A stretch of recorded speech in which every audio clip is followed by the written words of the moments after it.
Larson, Winona Lucido, Beth Maglione, Dominic Montalto, Nicole Moran, Amanda Mulholland, Meryl Proposi, Jamie Selzer, Emma Shaw, Elisa Shokoff, Tom Spain, Mabel Tavares, and Christina Zarafinidis. In the fabric of our nation's history, there is a body of guardians who protect the sanctity of our republic.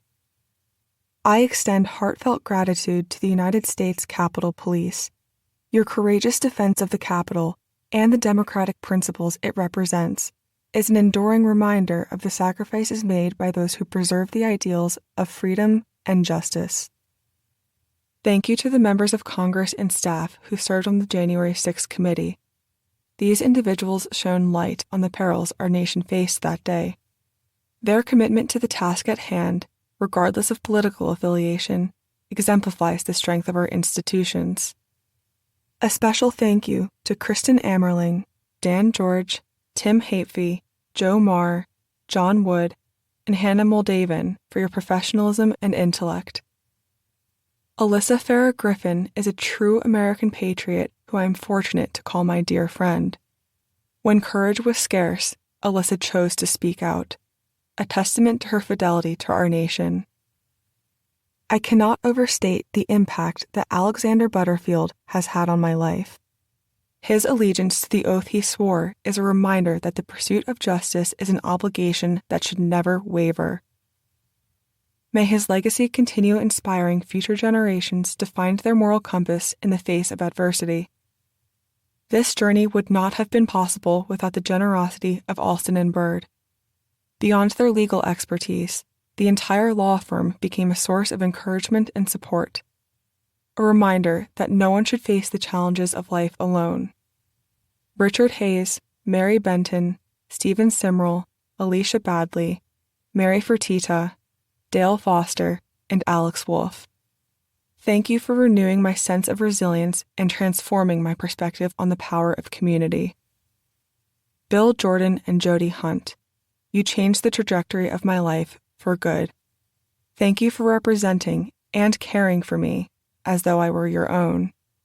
My love for you two and your families is forever, always.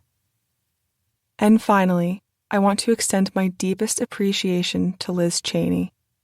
Liz reminds us that true leadership is grounded in principle, and that change can be achieved through unyielding loyalty to our democratic ideals.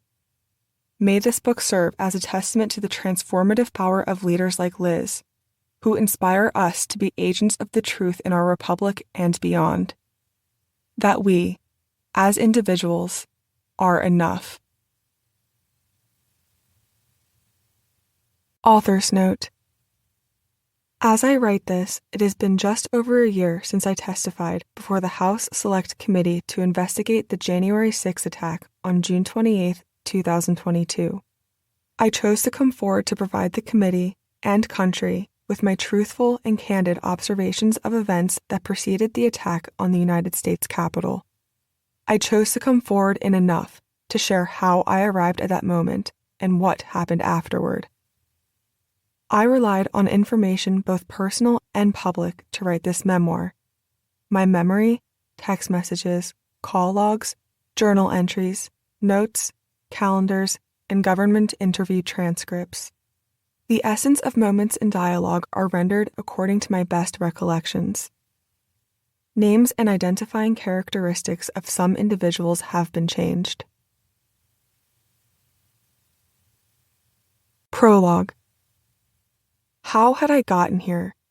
What had I done to wind up in this predicament, a featured player in a Washington political scandal, struggling to keep my composure under the glare of television lights as I became, depending on your political allegiance, briefly famous or infamous?